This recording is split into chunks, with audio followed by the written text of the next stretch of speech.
Good morning. My name is Beth Kent, and I'm an Emmett Frankel Fellow in Environmental Policy at UCLA Law's Emmett Institute on Climate Change and the Environment. Thank you for joining us for today's webinar on Parks and Housing Together, a win for communities and the environment.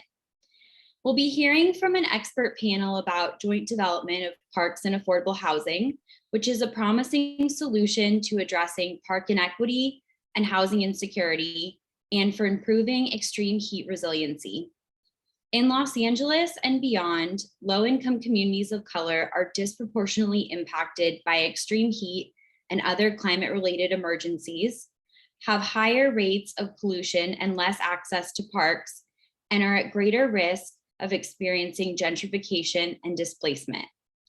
As a result of historic and continuing underinvestment, low-income communities of color are less able to adapt to changing environmental and economic conditions than more affluent neighborhoods.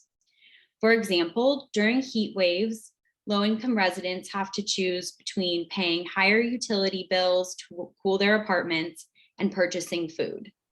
These are the types of competing choices low-income Angelenos are making every day, and creating a more equitable and sustainable Los Angeles, one where all residents have access to affordable, thermally comfortable housing and accessible green space, requires creative and collaborative solutions. Joint development projects can create efficient opportunities to provide critical multi-benefit infrastructure for communities, and our panelists are going to share about their experiences developing and advocating for these types of projects. In just a few minutes, I'll introduce our expert panel, but first I'm going to share a bit about the Emmett Institute's recent publication, Increasing Access to Green Space and Affordable Housing in Los Angeles Through Joint Development Projects. Joint development projects co-locate affordable housing and public green space on a single site or on adjacent or scattered sites in a neighborhood. These projects have the potential to address park poverty and housing insecurity at the same time, while maximizing resources and preventing displacement of low-income communities of color. They can also play an important role in extreme heat resilience and climate change adaptation. The brief, which we'll post the link to in just a moment, provides an overview of the joint development landscape in Los Angeles, focusing on how to create efficient and successful partnerships among the entities that build and maintain parks and affordable housing developments. To maximize joint development projects, we recommend updates to government approval and grant funding processes, increased funding through both traditional and novel approaches, incentives to create and acquire new joint development sites, harnessing community and nonprofit expertise to foster community engagement, and the creation of stable funding for park operations and maintenance. And we are just posting the link here if you want to read the brief or learn more information about that. Now I'm thrilled to introduce our panelists, all of whom are champions for equitable climate resilience infrastructure projects. So first we have Marta Segura. Marta is the Chief Heat Officer and the Director of Climate Emergency Mobilization for the City of Los Angeles, and she's one of 7 Chief Heat Officers worldwide. Marta is a leading policy expert in environmental, public health, and stakeholder engagement. She has worked directly with public, philanthropic, private, institutional, and nonprofit sectors to design, implement, and drive equitable climate policy that promotes healthier and more engaged communities. Stakeholder engagement, strategic planning, and building partnerships are all important parts of her current role at the City of Los Angeles, where she draws on her experience in environmental health science, climate, and environmental justice policy. Through her work, Marta seeks to uplift voices from frontline communities and the broader LA region to achieve healthier, thriving, and climate-adapted communities. Next, I'm thrilled to welcome Sissy Trin. Sissy is the founder and executive director of the Southeast Asian Community Alliance, or SECA, in Los Angeles. Because Chinatown is one of the poorest neighborhoods in Los Angeles, SECA engages in innovative organizing with youth on land policy and equitable development campaigns to take on the city of Los Angeles and a new wave of gentrification slated for Chinatown that was proceeding with no meaningful input from residents. Under SECA's mentorship, the youth learn about how decisions are made within City Hall and how abstract concepts such as zoning impacts rent, racial justice, and their community's overall quality of life in order for them to become powerful advocates to advance a comprehensive vision of social, economic, and racial justice. We also have Audrey Peterson. Audrey is the Director of Housing Development at Holos Development, where she oversees all aspects of housing development. She initiates joint ventures on projects, as well as partnerships with service providers, general contractors, architectural firms, and new collaborators. During her time at Holos, Audrey has developed more than 450 permanent, supportive, and affordable homes for Los Angeles. Her projects have varied between both 4% and 9% low-income housing tax credit structures, which you can learn more about in the brief, non-LIHTC structures, and funds from federal, state, county, city, philanthropic, and traditional loan sources. Before joining Holos, Audrey worked in a mid-sized architecture firm in New Orleans and spent time studying sustainable communities in Cape Town. Her free time, she peruses Zillow, Eater, and Google Maps. And finally, but certainly not last, we have Robin Mark, who is the Trust for Public Lands Los Angeles Program Director. Robin oversees a team of landscape architecture professionals and community organizers to deliver quality park projects, green schoolyards, and green alleys throughout LA County. In recent years, Robin's work has focused on school greening to create healthier, more climate resilient school environments. She has also worked along the Los Angeles River, implementing park projects, as well as larger planning and policy work around large-scale infrastructure projects and their relationship to displacement. Along with Sissy, she's one of the founding members of the La Rosa, or LA Regional Open Space and Affordable Housing Collaborative, and she's also one of the founding members of the Los Angeles Living Schoolyards Coalition. Robin holds a Master's of Landscape Architecture from Cal State Polytechnic University in Pomona and is a LEED accredited professional. Thank you all so much for being here. So let's dive in. To start, let's talk a bit about the challenges Los Angeles is facing. Marta, we'll kick it off with you. What major challenges is Los Angeles facing related to extreme heat? And what types of infrastructure can help address these challenges? Thank you, everyone. Thank you so much for this opportunity. Yes, Los Angeles is now experiencing what is called a heat season, which means we have more frequent heat waves. They're longer in duration. We have 6 times more than we once did even 10 years ago. And what that means for climate, public health, and the city is that we need to invest a lot more in public infrastructure that's going to make us a more climate adapted city, but also we need to ensure that everyone has heat adapted homes, healthy homes that will allow them to thrive equally, because as some of us know, where there are the greatest health disparities and urban pollution, historical disinvestment and redlining communities, we have poor quality housing, which doesn't allow for those families and children to recover from a heat wave.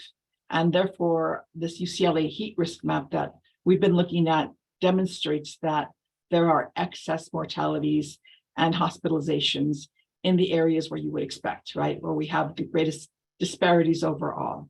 So we can't continue to ignore that. It's unacceptable to accept that some people need to make choices between healthy homes and affordable homes. And that's just not a choice that people should be making. The other thing is that Los Angeles has been losing billions of dollars by avoiding, not just Los Angeles, but every city, by avoiding infrastructure investments that have been needed for a very long time. to ensure that LA remains a habitable city in the future. What do I mean by that? There are many nature-based solutions like parks and open space, tree and shade equity that are needed all around the city to ensure that we're preparing not just for extreme heat, but also for the drought and increasing our local water storage. Because as water diminishes, as the snowpack diminishes, the drought becomes more prevalent, every city needs to figure out how to do better stormwater management and better aquifer water management to be less dependent on the snowpack and on the water that's been coming through the Colorado River.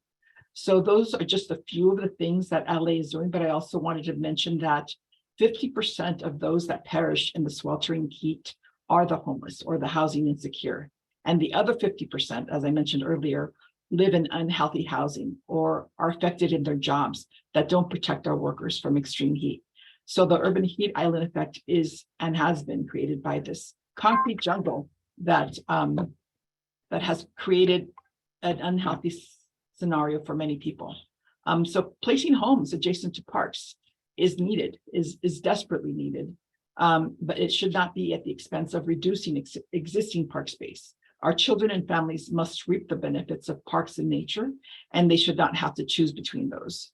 The other thing is that open space is like an air filter, water filter, and water storage system, and anti-flooding system all in one. And it also provides thermal cooling. And that is why a large part of the IRA or infrastructure, the federal funds that are coming to various cities are going to be used for climate adaptation. And so I want to bring us back to what does it take to build a healthy home and have a thermally comfortable home? How do we decarbonize these homes? We need to make sure that we have the financial model and the financial resources to do a multi-phased approach to creating decarbonized, healthy homes in the long run. And I think I'll stop there. I want to make sure other people have an opportunity to speak. Thank you, Marta. And next, I'm excited to welcome Robin and Audrey to the conversation. So I'd love to hear a little bit about what joint development of parks and affordable housing looks like and what these types of projects entail from a park developer and housing developer perspective. So let's start with Robin and then Audrey, please. Sure. Thank you, Beth, and thanks for having me today. So when we think of joint development with parks and affordable housing, we understand that people need a variety of things in life to thrive, right? They need access to homes, they need access to jobs, they need access to healthy food, and they need access to open space. And so when we're thinking about creating holistically healthy communities for people, we know that placing housing adjacent to parks is one way to get there. And so that's something that we've been talking about in La Rosa as we developed our joint development typologies, which are in a white paper that you can get from the La Rosa website. And really the idea, again, is just about thinking about how we develop open space, and rather than which I think we're all familiar with, kind of the status quo is where a developer will come in and kind of build the property out to as big as they possibly can. Thinking about how we can set aside space so there's open space incorporated into the development. We don't want the open space to be an afterthought. The open space is sort of a component of the affordable housing, again, to support holistically healthy communities. And the way that Trust for Public Land has been working on this, we have attempted some projects, particularly on larger sites, so that we can really take advantage by creating, significant open space and housing, but also in sort of built out environments. We're really looking at the opportunities for green schoolyards. There isn't a lot of vacant land in Los Angeles, in the city of Los Angeles. And so but we do know that there's communities in every neighborhood. And so what are the opportunities on those schoolyards to remove some of the asphalt, create opportunities for shade trees, for stormwater management, to cool the environment, and therefore cool the surrounding community. So that's one of the approaches that we're taking. That's great. Thanks, Robin. Audrey? Yeah, I just want to jump in and start adding right away. But First, thanks, Beth, for having all of us.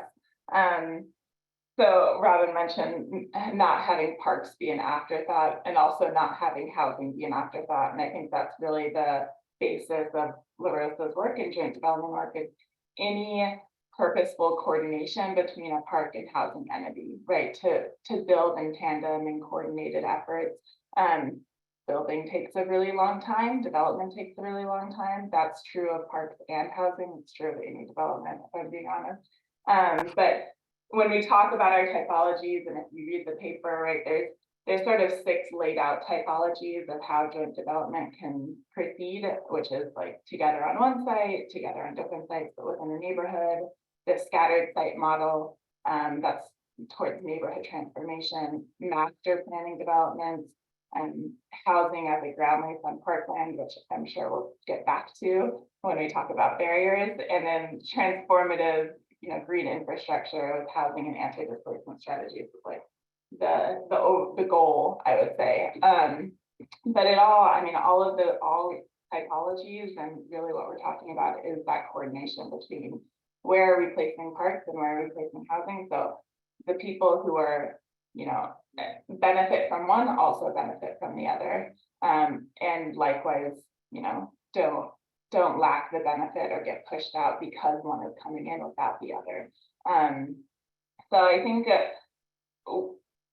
HOLOS was actually created newly, where we used to be Clifford Beers Housing, and HOLOS Communities came about sort of mid last year because we were looking at doing more than just housing, right? We were looking at the community as a whole, going beyond just one parcel and saying, where are those parks developments, or where are those other opportunities to connect with schools, and the work that Robin's doing with green schoolyards, to do more with just our development, right? Like, yes, we know we're making a big investment and our main mission remains to house the unhoused, but we are also looking at, how do we innovate that process? How do we make building more efficient, but also multi-purpose? And one of those main purposes is towards sustainability, and that sustainability of the community, of our residents, of the residents around us, and of the land that we're building on.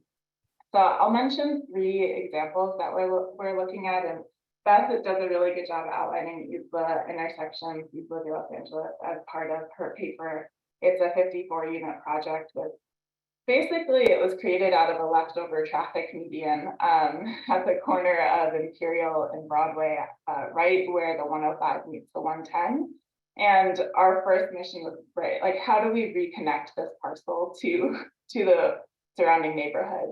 It has streets all around it, and what we did was took one of those streets that essentially operated as an elongated long right turn lane, and broke it down, and are creating a shared street from that, and also planting what we call living along for, Marta mentioned that this all-in-one adaptation strategy that is a park, and that's true of this living along, right? It's meant to soak up gray water from our system. We can irrigate it with gray water from our development, but also be a source of natural infiltration for rainwater. It's also specifically planted with trees. We commissioned the study so that we could plant trees that were resilient to gray water, evergreen, so that it stayed cool and dry throughout the year, and also would absorb the most particulate matter, or CO2, from the adjoining freeway. So now it will be planted with that, and we're really being conscious about how that space acts as a buffer, as a natural living lung, so to speak, between our residents and the freeways. And then at the ground level, putting more of that roadway back into the public domain. So it remains a public street. It's 12 feet wide. It's a very small public street. It undulates, and so cars have to move slowly down it. And a lot of the public space is reverting back to pedestrians or bicyclists or that planting area.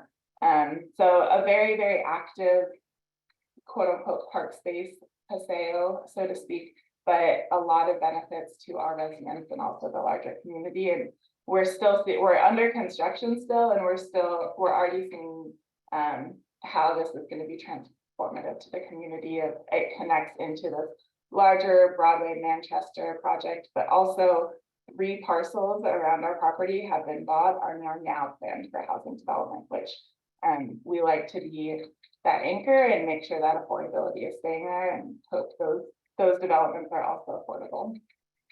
The second one that we are in pre-development but about to be in construction on is out in Whittier. It's also close to a freeway, so we're also using that same living lunch strategy. It's on Pioneer Boulevard, right next to the 605 and close to a public high school. And so what we had in mind there was how do we one, connect our property back to the community, is where we tend to start on all of our projects, but also, there have been concerns about how people get to and from school, right? One of the major ways that that school goers take on their way to school is past our property. And so we're actually taking a portion of this very large parking lot, which many of our residents, particularly in PFH properties, do not drive. So when we're looking at reconstruction projects, we can actually remove some of the parking that we have on site and put it back into a more beneficial use. And in this case, it would be a pocket park with a combo dog park. So the residents really like that because there's actually a lot of dogs in the neighborhood. We were door knocking a couple weeks ago, and I think probably, I don't know, 75% of the residents we talked to had dogs, and we're really encouraged by the dog park. But it also creates a natural buffer, right? One to the property to the freeway, but also the property and our residents creating sort of their own residential space with a shared public park space to that walkway that the high school children are walking along. That one we're really encouraged and hoping to get an RMC, a Rivers and Mountains Conservancy grant for the passive recreation space, and that would be really the first time that we were able to combine public park funding and housing funding, and we can talk about that a little bit later on how difficult that can be, but that would be a really exciting opportunity to actually see how those funding sources interact. And I guess I'll stop there and hand it back, but those are 2 that I've worked on and are on, I dropped the link to our website and they're under spaces, so you guys can go check those out. And hopefully there will be more to come. I wanted to, I just wanted to address the question in the chat that came in about greenwashing around affordable housing and that, what constitutes a park. And I think it's a really good question. I think, we don't think about parks and what constitutes a park as size, because we've built parks as small as 5,000 square feet, a tiny residential lot, we've turned it into a pocket park. We think about parks as what's creating community benefit, right? If you're packing play opportunities, stormwater management opportunities, shade canopy opportunities, community gathering opportunities in a tiny 5,000 square foot lot, then you're creating a park, right? If it's a patch of grass with, limited amenities, then yeah, I would agree that's not a park, that's a patch of grass. I mean, some might argue that's a stormwater management opportunity. Maybe it is helping cool the surrounding environment because at least it's not asphalt and creating increased urban runoff, but certainly not a park. So I think a lot can be done with small spaces, and I think it's important in heavily dense environments to be thinking about where are the creative opportunities for us to use those smaller spaces for park space and access and community support. But I also agree we cannot only look at those small sort of remnant parcels. That's not going to do it for the general population in terms of fulfilling a need for access to the outdoors. We also know, and I think this is relevant perhaps to your point, Laura, that you made in the question about, tying, sort of greenwashing related to affordable housing. TPL did a study last year or the year before where, we found that parks in heavily white communities were significantly larger than parks in communities of color. right? And so it's like, we cannot just be creating these small pieces of land in, historically redlined communities and call it a park and say that, oh, this is equitable access, right? We really need to think about what are all the opportunities and really grabbing opportunities for land acquisition for meaningful open space when we have those opportunities. Obviously, again, it's complicated in a built out environment, and people need housing and open space to thrive. But I think it's something that we really need to be thinking about. So I'll just leave that there. Thank you, Robin. Sure. All right, so one of the big things that we hear about new infrastructure projects is that they can be associated with gentrification and displacement, which is certainly not what we want, as we want to see these projects benefiting the low-income communities of color that they're designed to serve. So Sissy, I'd love to hear from you about some of the strategies that can reduce or prevent the risk of displacement, and how we can ensure that joint development projects can benefit the low-income communities of color that they're actually intended to benefit. Sure.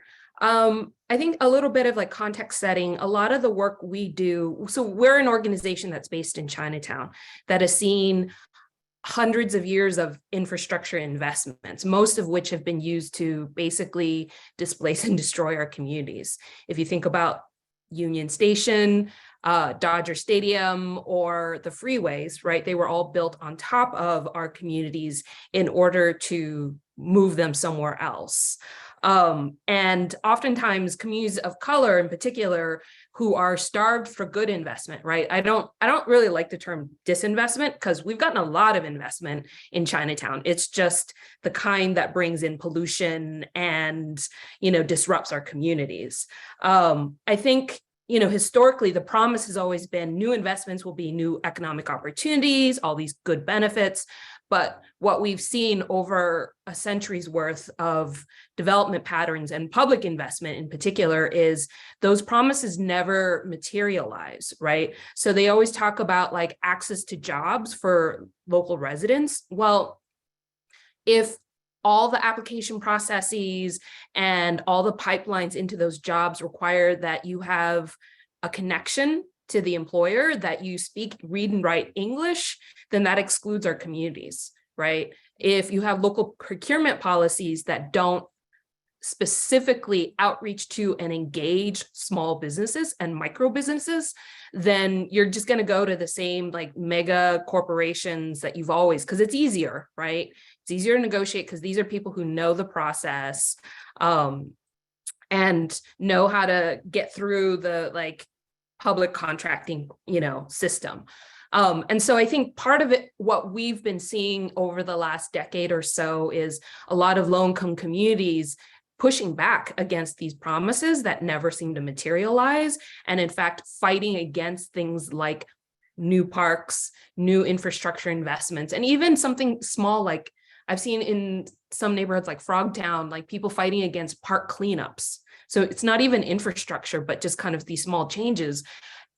And a lot of it is driven by this fear of getting pushed out, of higher rents, right? Like when the River Master Plan was being discussed a lot in the LA Times and in the media, we started seeing an uptick in real estate speculation. You start seeing in like the Zillow listings that Audrey looks at, where they'll talk about like, prime development opportunity, and then they'll talk about like river restoration and all these other new parks coming in as a way to justify higher prices, right? And for our communities, a lot of that gentrification isn't that, oh, they're getting pushed out to like Rosemead or El Monte, they're getting pushed out into the streets. We have a lot of residents who can't afford a $4 rent increase. So how are they going to ever be able to pay first and last month's rent to move somewhere else? And so a lot of our work has been to try and think about, well, do we fight new infrastructure investments, which some folks have done, or do we figure out a third option, right? And I think we just really want to focus on a third option, largely because, well, when we started engaging in issues of green gentrification, the river restoration, the price tag at the time was like $1.6 billion. And I kept thinking like, we're a tiny, like 3-staff organization with a $200,000 budget. How are we going to organized to stop a 100 or like a $1.6 billion investment train, so to speak. Like we're not. So what we can do is figure out a way to minimize the harm and maximize the targeted community benefits. And I think that's the real core issue here, is how do we create community benefits that actually will trickle down to the most vulnerable residents, the ones that are going to see the most negative impacts, and ensure that they get it, right? Because oftentimes when like environmentalists and city hall and county board of, like Hall of Administration folks talk about these benefits, oftentimes these benefits are 10 years away. But if you have residents who can't even imagine being able to afford a meal for today, how do you conceptualize a community benefit that may not show up for 10 years when they don't know if they're going to have a home in 10 months, right? And so we really need to think about and think in advance of all the potential negative consequences of new investments, and then try and mitigate and minimize them. And so some of the things that we've looked at or explored is, we as SECA took the lead with, in partnership with La Rosa, to develop a framework around displacement avoidance. And so the county, in 2016 and previously had passed a number of revenue motion measures to kind of provide funding to invest in stormwater infrastructure, in transit, and in parks. And rather than say like, no, parks, you're not going to build here because folks are at risk, we kind of tried to strategize with the regional parks and open space district on how do we look at where funding goes.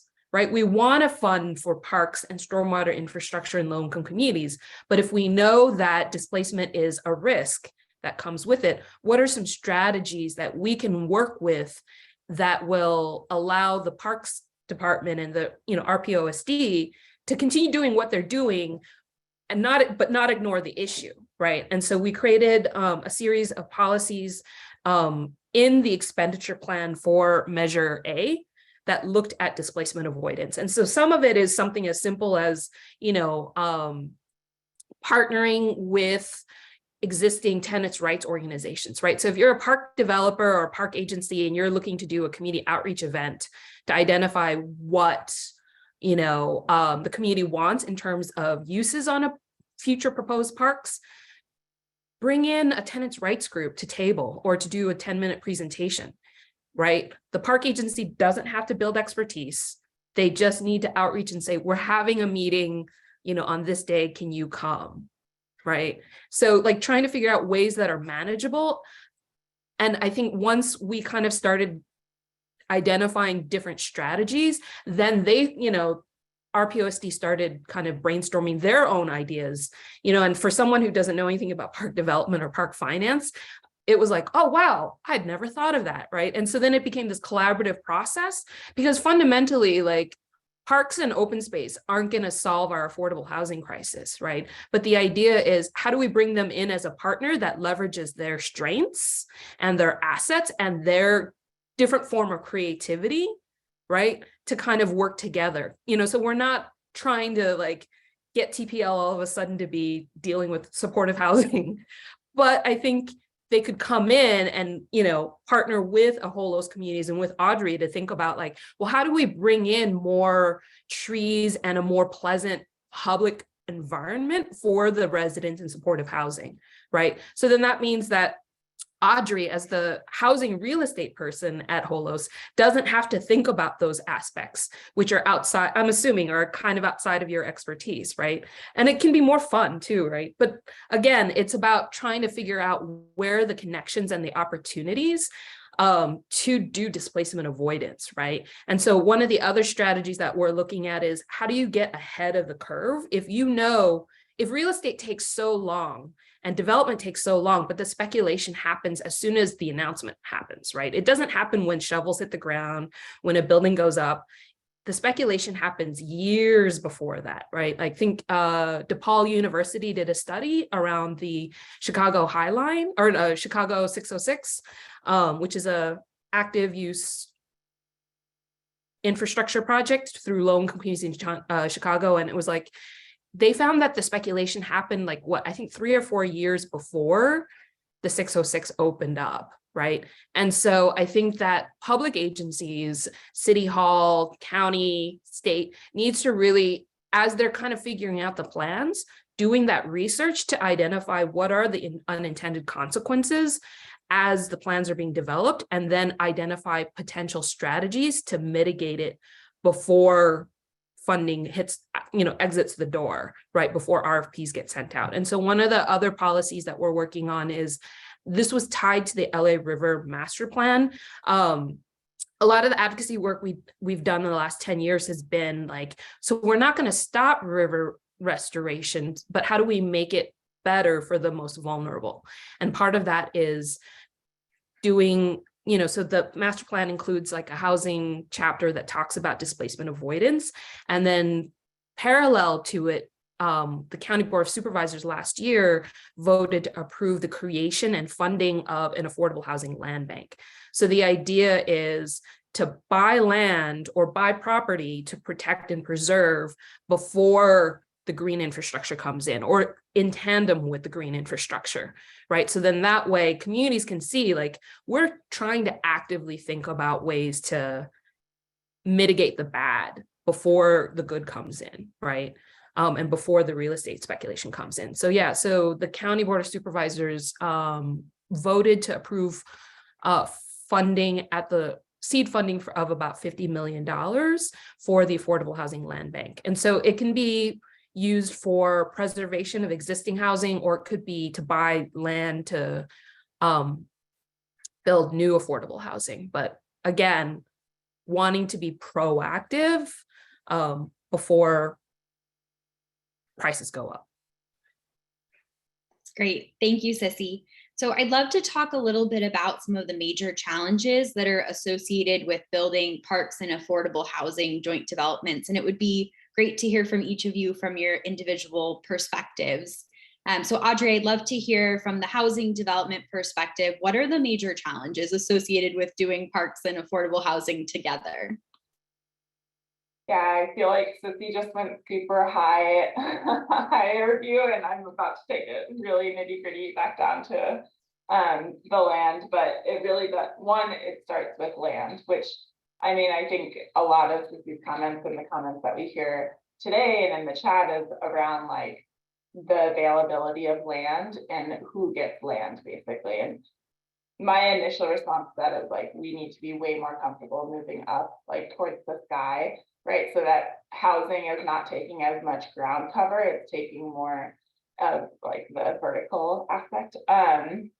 But one is land holding, and I think this comes really from the park perspective as well. But one of the biggest things that we unearthed as part of our research and discussions with particularly the City Parks Group is, once a government park entity gets land, they cannot use it for anything other than parks, which has been very difficult to try to discuss a joint development project on that land, particularly because we as affordable housing developers sometimes own our land, sometimes we ground lease it from a housing entity, I should say.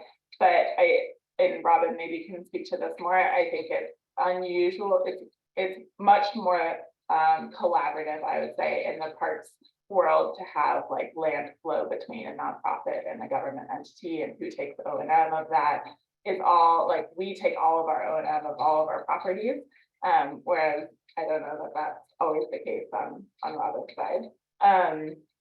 So I would say land is a big thing, availability of land, who gets to do what on the horizontal plane, how we decide that, like how much, I mean, even though we don't want to define square footage or a park as square footage, right? Like that contributes, like how many amenities can we put into a park? It is dependent on how many square feet we have dedicated to the park space.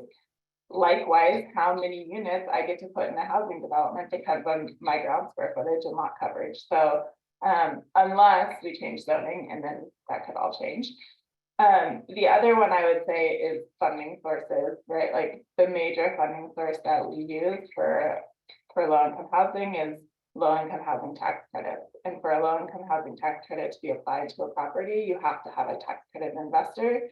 And those investors are very protective of their investments. They make tons throughout the nation. But even overlapping like LIHTC with solar credits can be difficult because they're different investors, right? And so how your funding sources play together is, one, it's difficult with just the affordable housing capital stack, right? Like usually you have like some combination of county, city, and state funds along with your LIHTC investor, and they all want something else.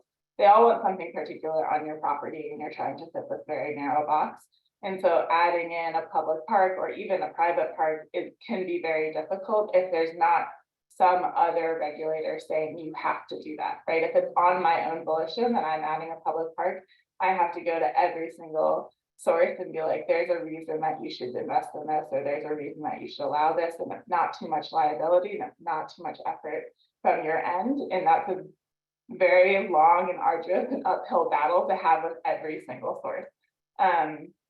It also gets to sort of a very, very broad, and this is funny because I'm sure I'm speaking to mostly lawyers, but honestly, lawyers can be a really big barrier to joint development, right? Like, how do you get everyone, right? When we talk about liability, we're usually talking about lawyers talking to each other. And how does everyone become comfortable with like the liability that a small fountain has on a public park that also has affordable housing tax credits on it, is a really big topic of conversation. Like UCLA has a very small fountain, and it's not even a fountain. Like there's no splash. It's just like a water wall. And this is all through like long discussions with everyone to say like what gives us the greatest level of comfort. And I think that applies to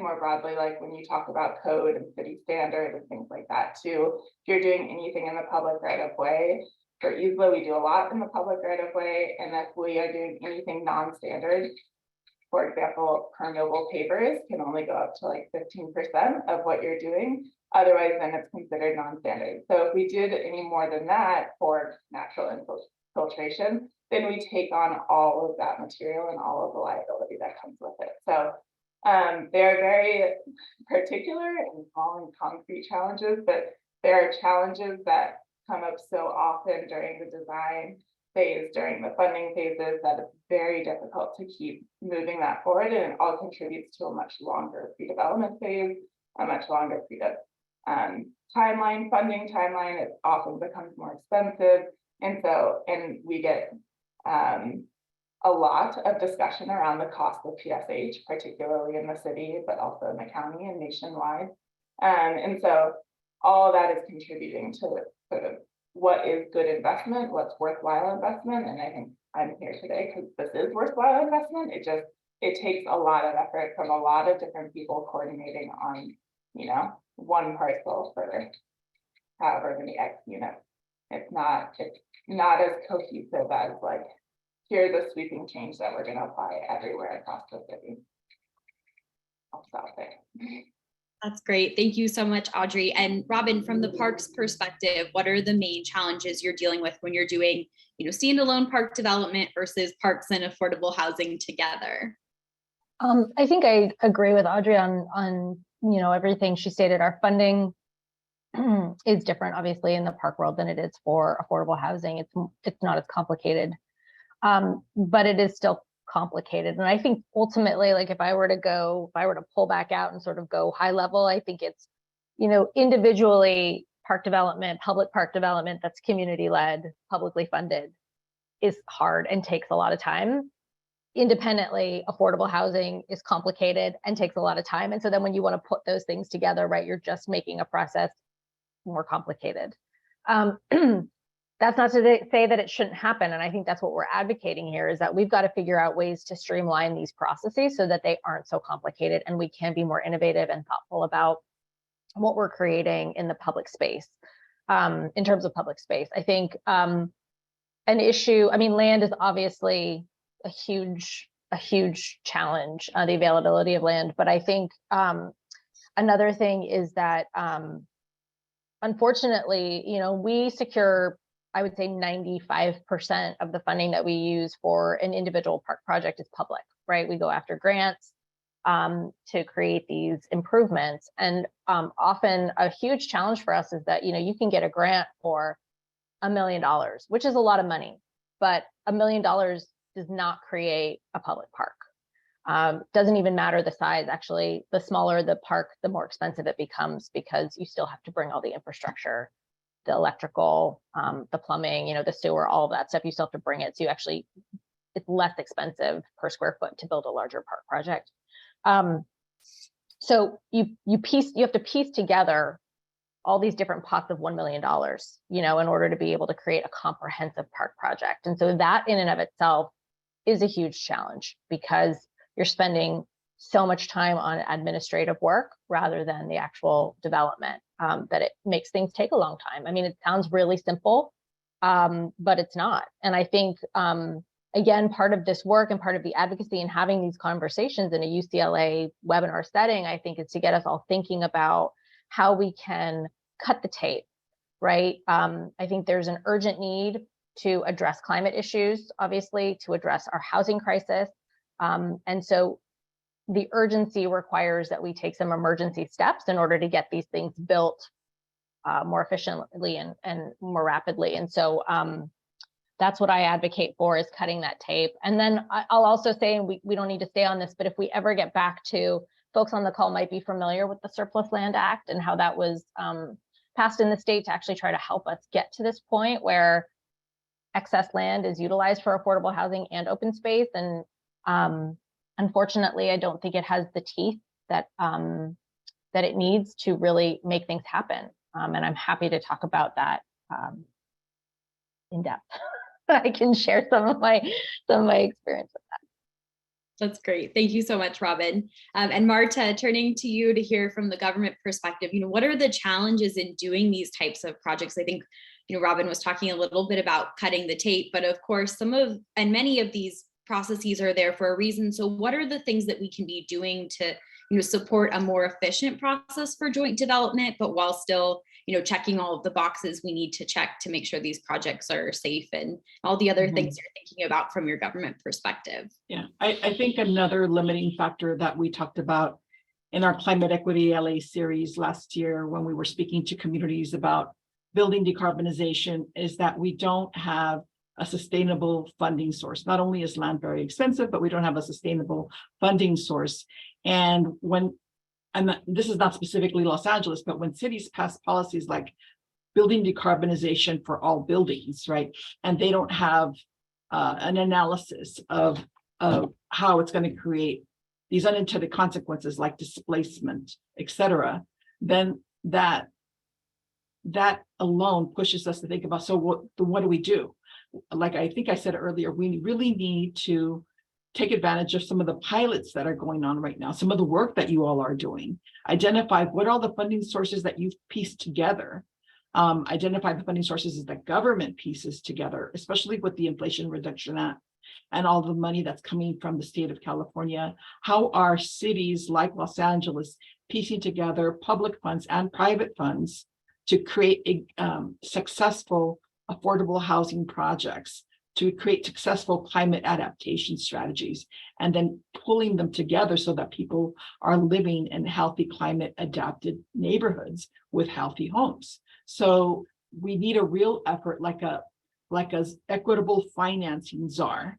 We need to revise our procurement strategies. We need to revise our contracting strategies. Everybody always looks to like the public works, but really we need to look behind that. And how are we doing our procurement? How are we doing our accounting? How are we doing our, grant funding, et cetera? So yes, we need an equitable financing czar at every city to make sure that all of these funds are talking to each other, that we're working outside of our silos, that we're uniting these funds to maximize the impact for communities. And I don't think cities do that very well. They're not structured to do that very well. So I really think that to cut the red tape, we don't just have to expedite permitting. We have to undo some of the processes that currently exist, really to protect public funding, but what it's doing, it's making it less impactful. So I think that's one thing. And that's recommendation number 6 from the Climate Equity LA series. And I think Rebecca just put up the report right there. I'm really proud of this report, but I'm seeing a need to combine that conversation on equitable building decarbonization with overall parks and open space and climate adaptation, so that we can do some of this really interesting financing modeling.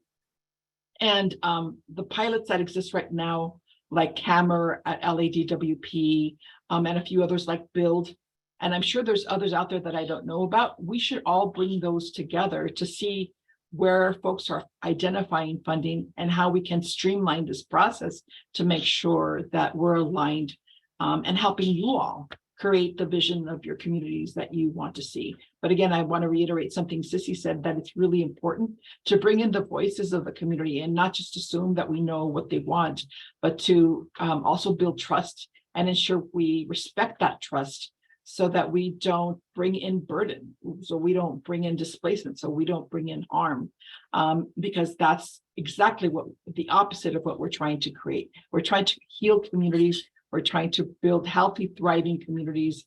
And sometimes we just work in these silos that prevent that from happening. So I hope that addresses the question. That was great. Thank you, Marta.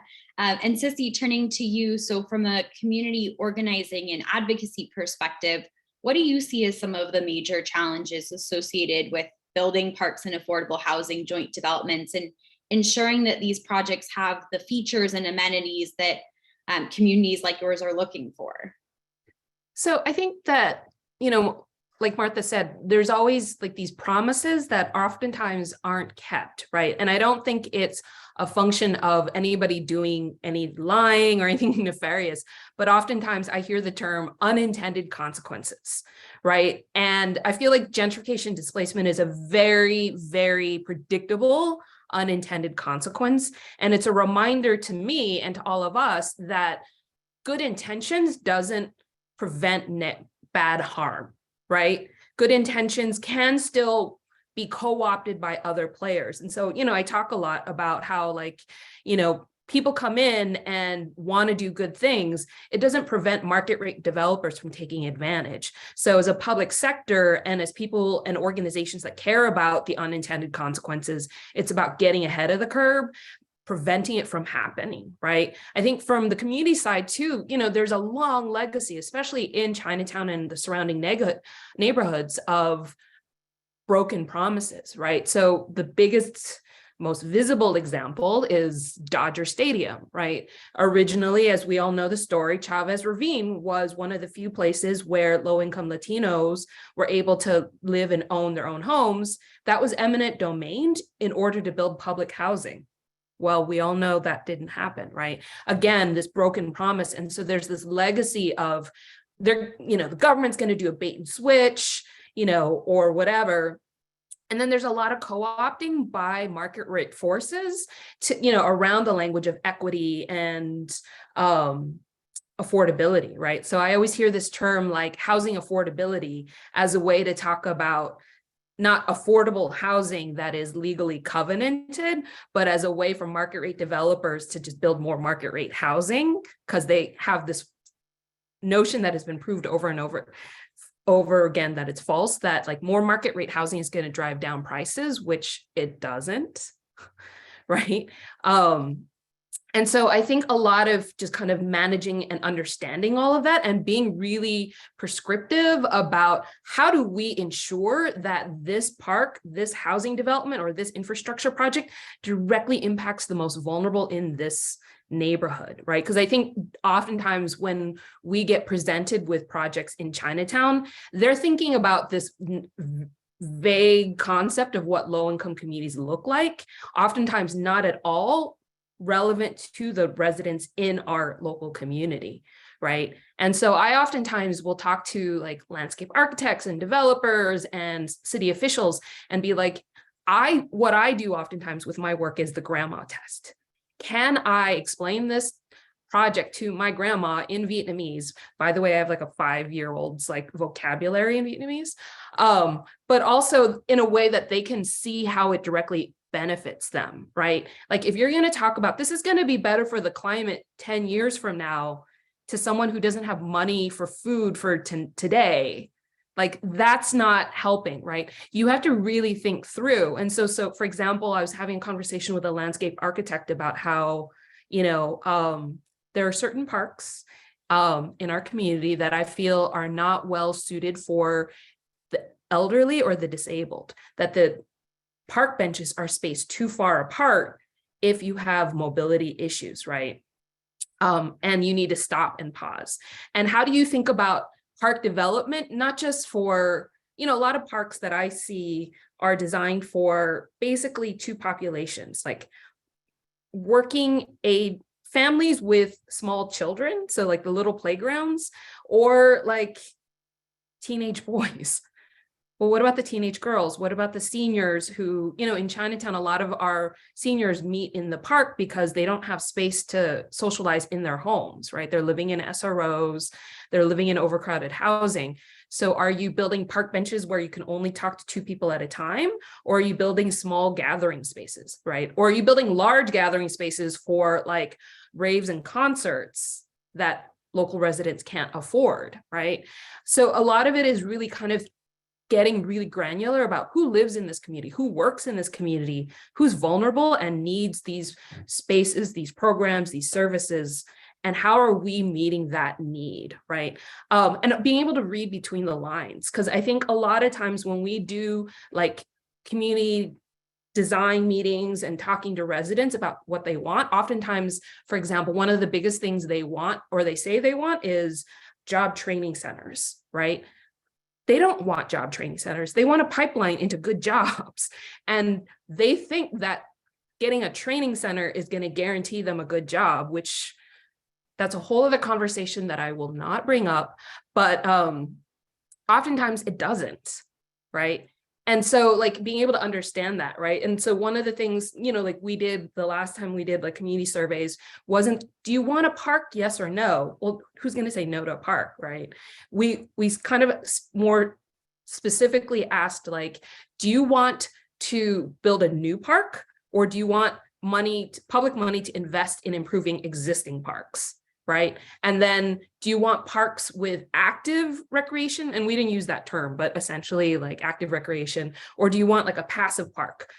And then they were like, oh, the majority of folks wanted investments in existing park infrastructure, improving existing parks as opposed to new parks. And they wanted active recreation as opposed to passive recreation.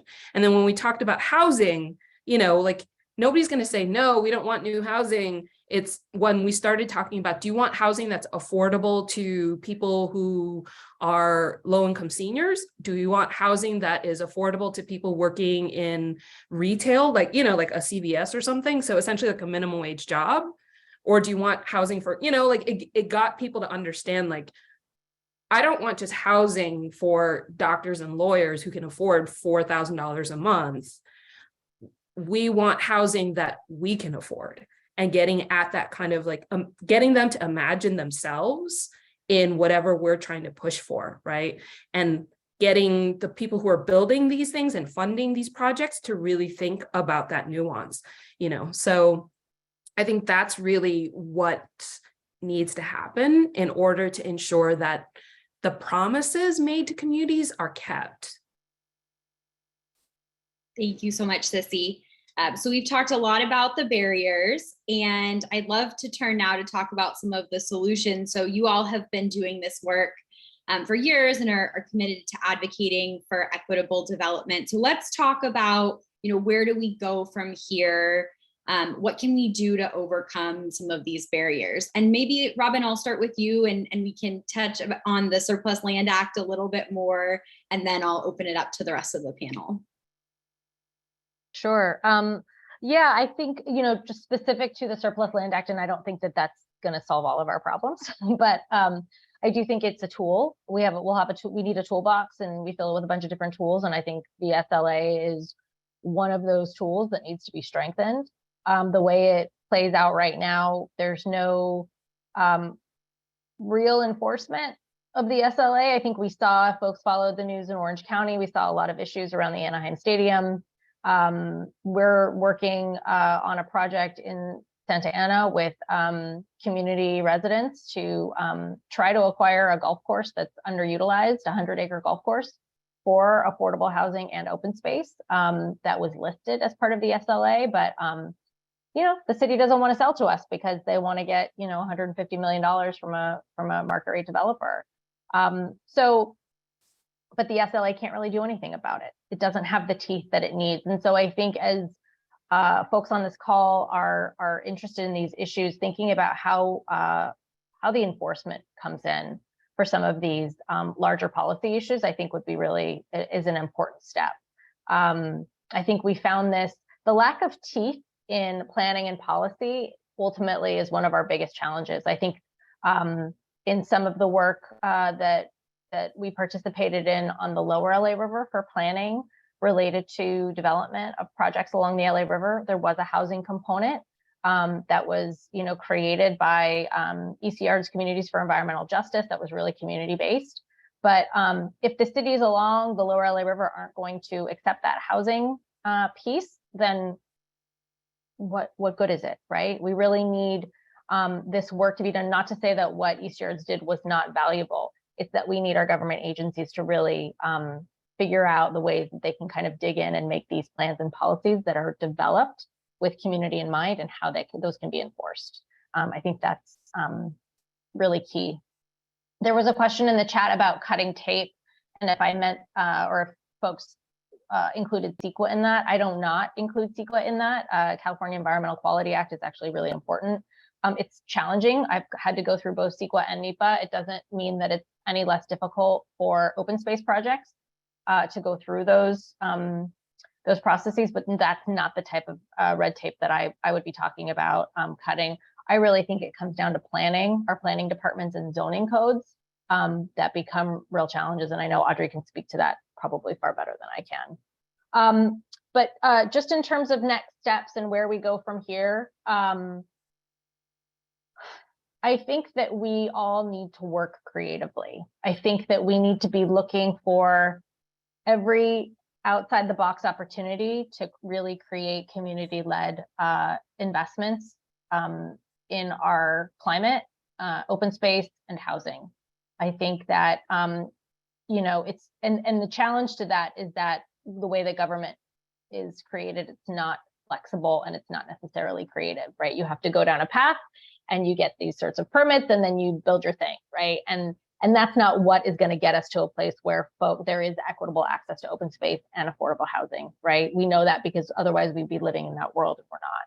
So that's the challenge before us. I don't think it's a one size fits all solution. I think we need to there's multiple solutions and again, multiple tools in our toolbox that will ultimately get us to a place where people have that access that they need.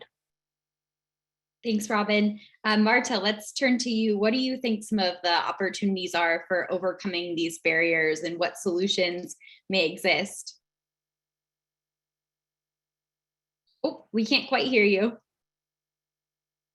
My apologies. So this is the first time the federal government is requiring in many of its grant opportunities and funding opportunities to partner with local communities, to partner with social justice communities and ensure that the projects and programs that are being requested from the federal government are led by communities. So I think we have a real opportunity to challenge major cities like Los Angeles to align our goals with Justice 40. The state needs to align with it. The city needs to align with it. We need to figure out how to overcome some of the barriers that Robin was mentioning with the Surplus Land Act and ensure that Justice 40 funding is part of that solution. I think the more that cities attempt to operationalize an equitable funding approach that really serves the values that we're talking about here today, the better we're going to get at that accountability. At the City of Los Angeles, we have an equity index. It's new, it's not perfect, but we're improving it so that general managers across the City of Los Angeles can demonstrate that the work that they're doing, the investments that they're making through the federal and state and city funds are an equitable approach. So we need to ensure that all general managers and all of our leadership are aligned on an equitable approach to make sure that we are creating housing, affordable housing. We are creating open space. We are doing stormwater protection and, water filtration and water storage, all of those in an integrated planning approach to bring about an equitable solution. Because it is my belief that if we don't invest first and foremost in these historically disinvested communities, we are not going to resolve either our housing crisis or our climate crisis. Those are two crises that are completely interconnected and interrelated. So we need to go back to the drawing board inside of major cities, inside of small cities, figure out how we can align our internal administrative and operational challenges to overcome some of this red tape that currently exists. Thank you, Marta. Sissy, what do you see as some of the opportunities to overcome these barriers or potential solutions that you'd advocate for? Where do I start? I think we're having conversations in LA that we haven't had, right, around racial justice and racial equity, which I'm very encouraged by. I was listening to, a planning report, a planning update from the City Planning Commission had a, hearing on Thursday, and the planning department was doing an update about the 2 community plans that are going to be up for a vote in the next few months, and kept talking about like racial equity, racial justice, and kind of addressing our previous sins, which I think 5 years ago, even they would have never uttered any of those words, let alone make it a centerpiece for why these plans need to be discussed, right? And the strategies. And I think that the acknowledgement that gentrification is an unintended consequence that needs to be addressed proactively, I think those are really great. I think that the challenge is in a lot of the details and how it plays out. I think a lot of blind spots are a very significant part of the conversation too. I'll give you an example. I think it was like maybe last year or so, the city had contracted with some consultants to look at creating these zero emissions districts. So the idea being like, how do we create transportation infrastructure and street design that allows and encourages people to not drive and not use private vehicles and to walk and bike and other things. And they looked at a number of different neighborhoods and potential interventions and decided, and we're going to decide on doing some like pilot investments in these neighborhoods. And so they looked at, I think, 5 or 6 different neighborhoods across LA city, based on like what were the neighborhoods that were already like heavy users of public transportation and relatively low users of private vehicles. And so the 2 neighborhoods they looked at were Pico Union, MacArthur Park, and then Chinatown. And the folks in the city were like, oh, even though those were the 2 neighborhoods that have the highest zero emissions currently, and would, if you're looking at that data, is where we should be in prioritizing investments, there were folks that said, but we have an equity issue in Chinatown. And, my staff was like, what the hell does that mean? And the assumption was that because Chinatown is Asian American and Asian Americans in the aggregate are doing well, right? When you look at Asian Americans overall, in many metrics, we're doing better than middle-class white people, right? When you talk about educational attainment, income, but when you look at Chinatown and the Chinatown data, median income in Chinatown is half what it is in Boyle Heights and South LA. Our folks are too poor to qualify for affordable housing, too poor to qualify for a lot of, COVID recovery programs that have an income floor, right? But the assumption by the decision makers in City Hall was like, well, Asian Americans don't need these resources because they're middle class. And I was like, have you been to Chinatown? Do you want me to take you on a tour of the SROs and our residents who can't afford a $4 rent increase? And I know this because, Sika has paid for their rent because we provided rental assistance. When the pandemic hit, we became a COVID outreach and emergency response organization because the city wasn't translating documents into Chinese, So again, like the implicit bias around these communities, around low-income Asian American communities is something that is real. And I use that as an example of that unintended consequence, right? Like one of the things that we also work on is we're part of a coalition with folks in Skid Row. And I don't think people know this, but Skid Row is one of the last remaining majority Black neighborhoods in LA. Right.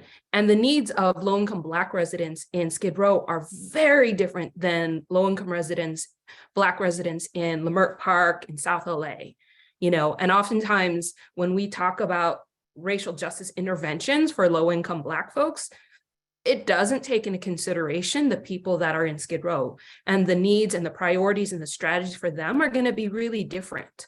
And I'm not saying that we should do one or the other, but again, there's this nuance and this kind of like neighborhood level kind of thinking that oftentimes doesn't get taken into consideration because people just want to do the big picture. This is what the Black community needs, or this is what the Asian community needs, as opposed to, no, the Asian community living in Chinatown have very different needs than the Asian community living in San Marino.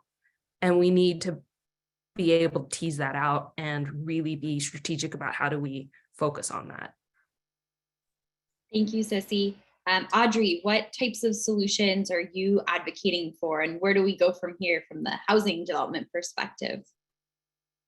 Well, I think Marta took the words out of my mouth. We need to solve multiple crises at one time, right? There's no more, this is your crisis and this is my crisis. You work on yours and I'll work on mine. These are our crises of the time, and they all are going to be solved together. There's just not enough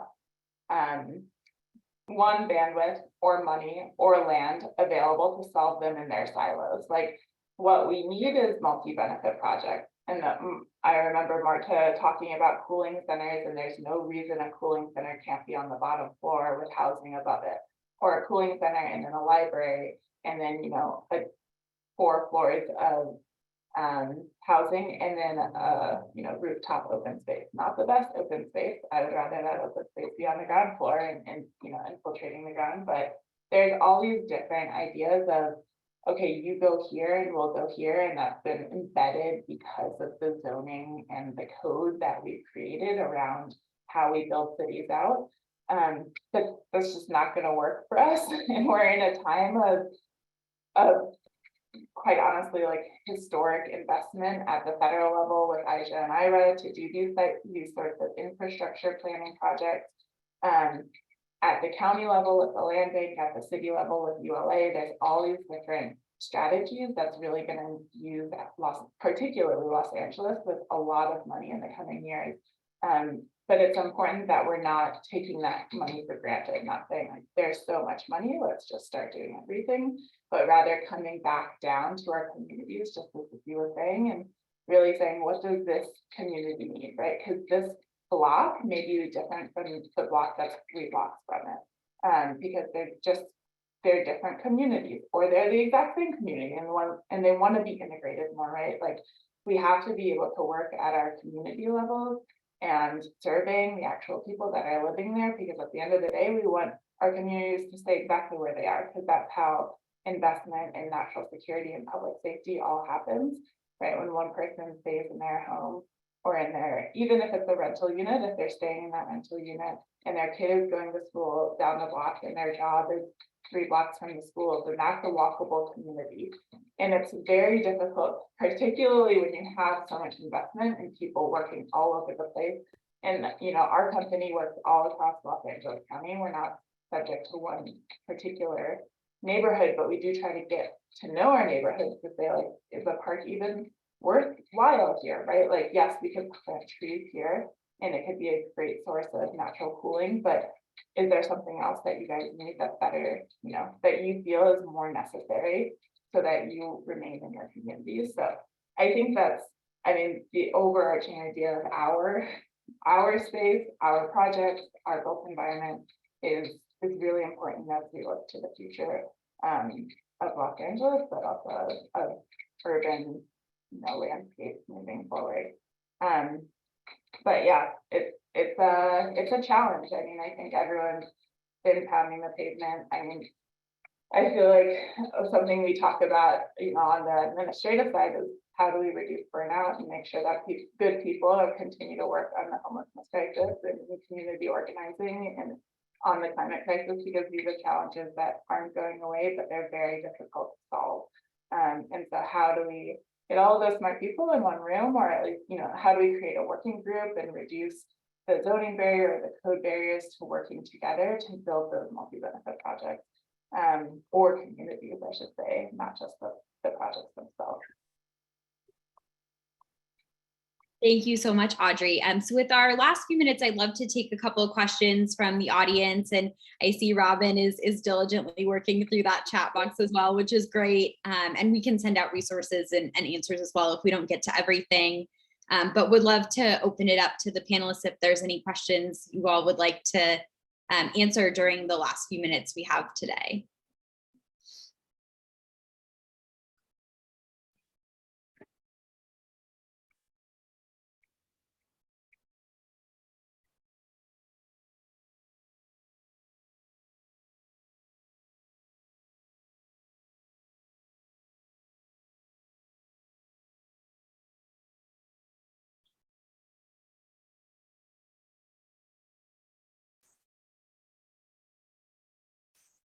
I see a question from Estrella on Parks and Recreation Department. I particularly am not in touch with the city's Parks and Rec Department, but we are trying to discuss more projects with the Rivers and Mountains Conservancy. They just happen to be in a lot of the areas that we also work in, and they are looking at how they're recognizing just the amount of displacement that happens around projects that they invest in. And so it's a long conversation because their board is made up of people who historically just look for, natural resource or conservation of natural resources. And here I am being like, let's build housing.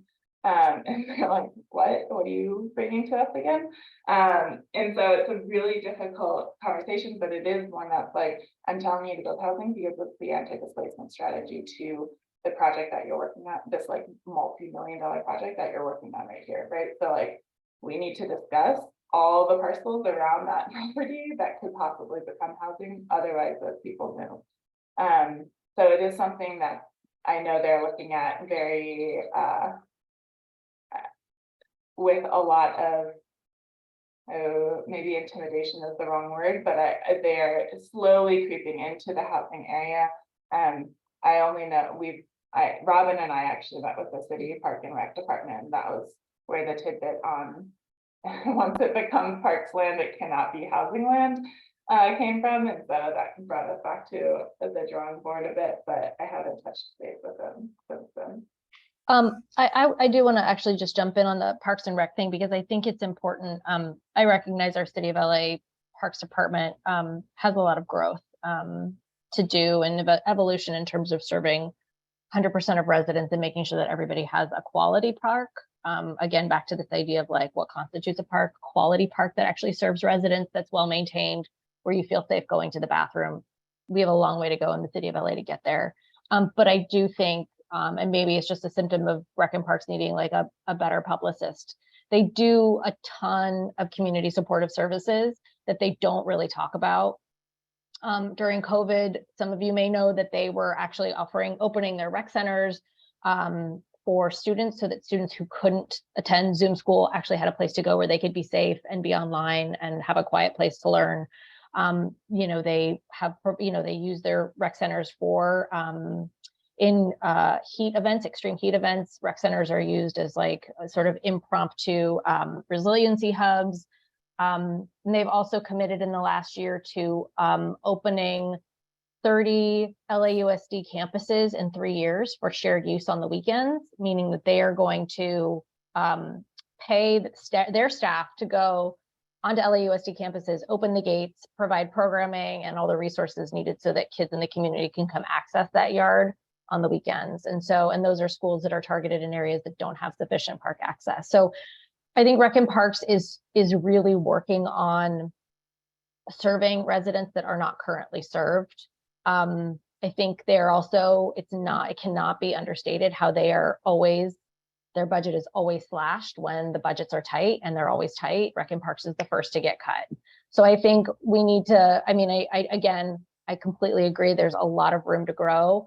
Anti-displacement strategies should be part of their talking and their, the way that they discuss their growth as a department. But I also think we do need to give them some credit for the work that they're doing, because I don't think they get enough. Yeah, thank you, Robin.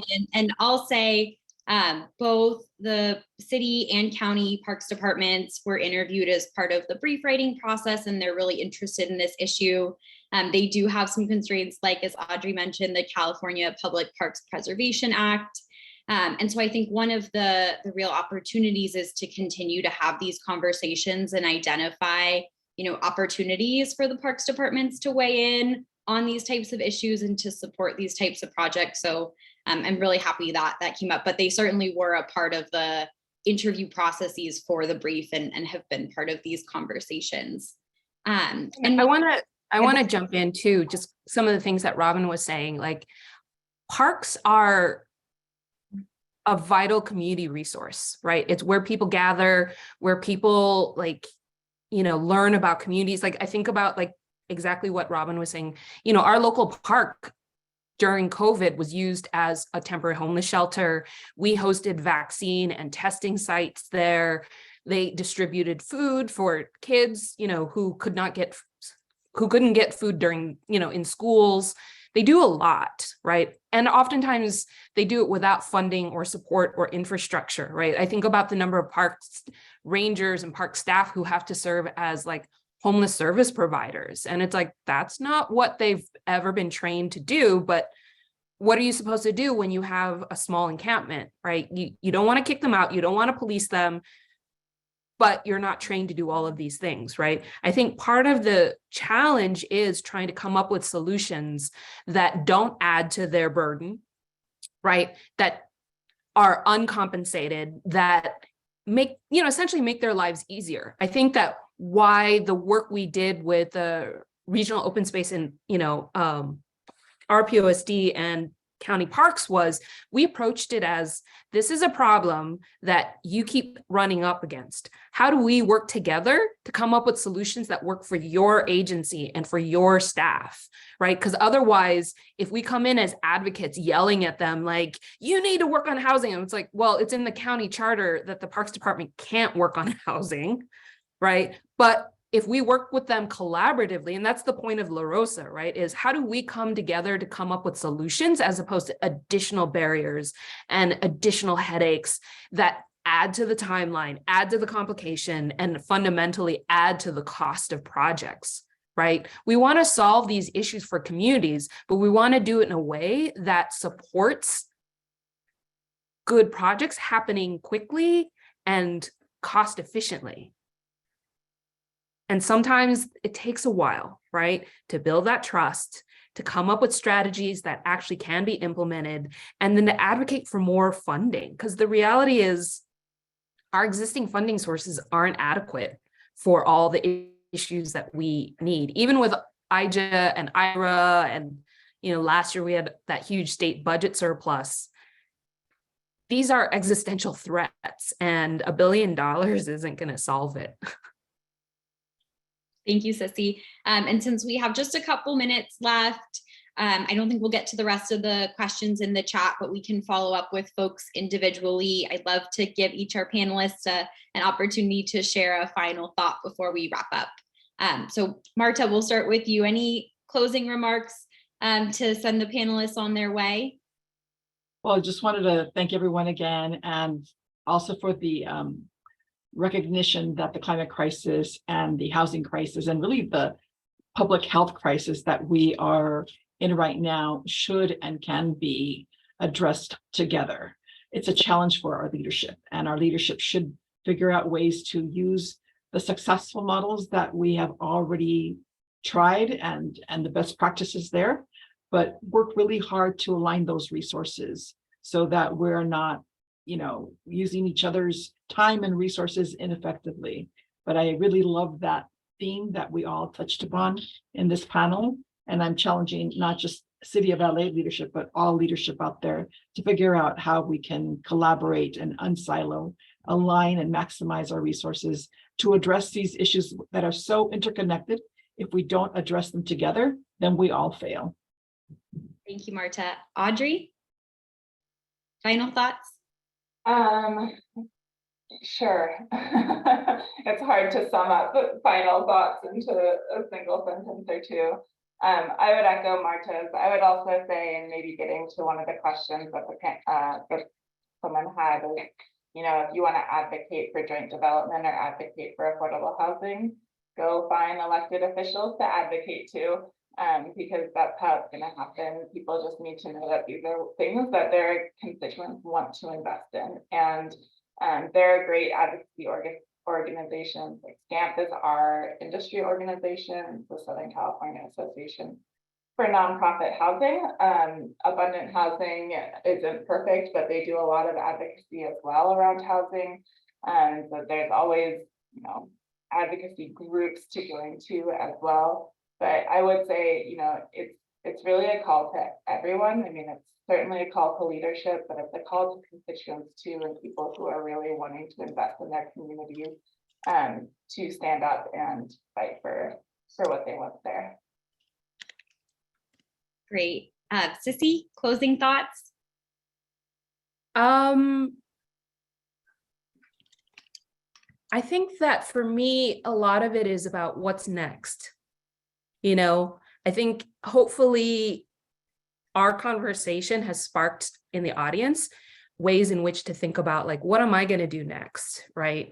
To kind of move this conversation forward and to actually address these issues. And I know some of the folks in the chat have also asked those questions, like, how can we connect to the work that you guys are doing? I think that's what we're trying to figure out too. Like, I think that's the challenge of, you know, I'm sure Audrey has no shortage of projects that she needs help on, but, you know, managing volunteers can also is also a full-time job, you know, but I think, like she said, just kind of making sure that the electeds know that these are big picture priorities, right? That we address these issues in tandem, as opposed to that they're competing and that we have to choose one over the other.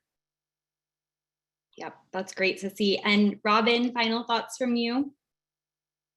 I would just echo the advocacy piece, and really starting with community. I think what are community members saying, and how, if we're going to volunteer or support, I think how can the support really should be, how do we help uplift what community is saying?